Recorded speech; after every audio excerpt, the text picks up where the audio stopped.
যাচ্ছি বড় আলো বাদন আপনার গায়ন বাসতে মেয়েরা জানে দিচ্ছে মানে আসিলে বাড়িতে আগুন লাগাইয়া দেব আমার শাদিতে। তুমি তোর শাড়ি তুই আগুন লাগাবি, তুই পুড়িয়ে মত আমার কি রে?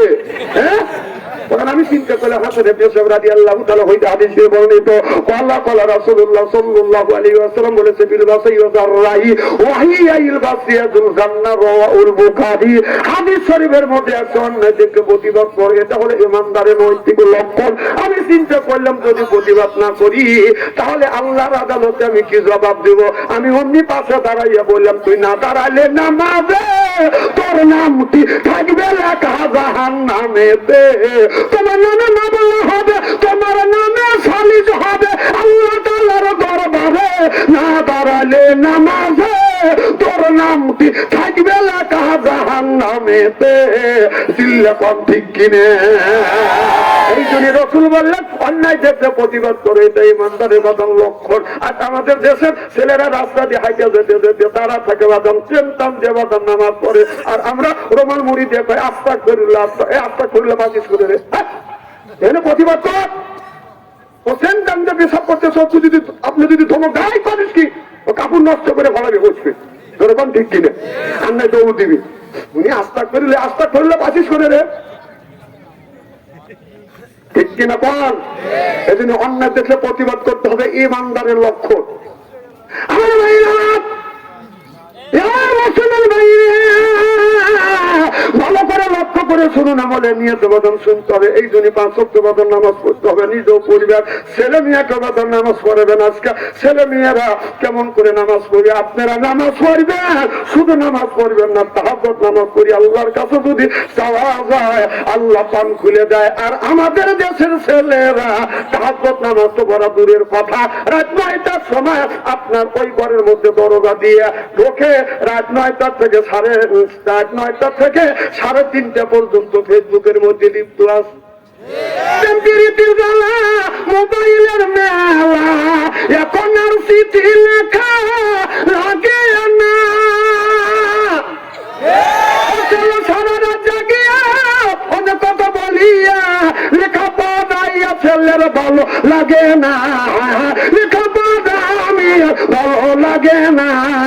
মোবাইল ফোন আসিল কিন্তু লাগিল ফজরের ঘুম তো তোলার ভাঙলো না। পেটে যাই থাক পরনে নাই থাক, পেটে যাই থাক পরনে নাই থাক, মোবাইল ছাড়া বলা চলে না, মোবাইল ছাড়া মেয়ে চলে না। মোবাইল ফোন আসিল কিন্তু লাগিল ফজরের ঘুম তো তোলার ভাঙলো না। চিল্লা বলুন ঠিক কিনা? রাসূল বললেন ইয়ার ফলিন বিদ্যা উঠে যাবে, ইয়াকসুরুল জাহিল, জাহিলিত অবস্থিত হবে। সেই অবস্থা আজ বাংলার জমিন হয়ে গেছে। আইলো একই জামানা মোবাইল ছাড়া চলে না, আইলো একই জামানা বুঝাইলে বুঝাছে না। পিতা মাথার পেটে বাদে ছেলে প্রেমের দিওয়ানা দিওয়ানা, মোবাইল ছাড়া চলে না। মায়ে বলে রব্বানা, বাবাই বলে জালাম না, বাইরে গেল যন্ত্রণা।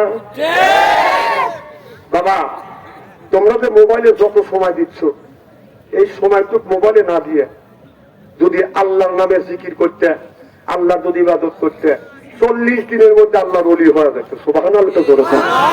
তা নাই আপনাদের কি গ্রাম আমলিসুক, এই গ্রামের ভিতরে যদি 50টা যুবক যুবতী থাকে, তাদের কাছে স্ক্রিন টাচ যদি মোবাইল থাকে, আপনি রাত 12টার পরে ফেসবুকের মধ্যে ঢোকেন, মেসেঞ্জারের মধ্যে ঢুকে থাকেন।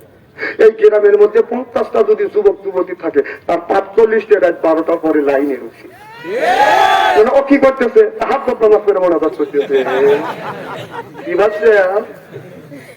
ও খালি 9টার সময় ঢুকে 3:30 পর্যন্ত কাজ হয়ে ল্যাবের মধ্যে এরকম করে খালি খোঁজটা যাচ্ছে।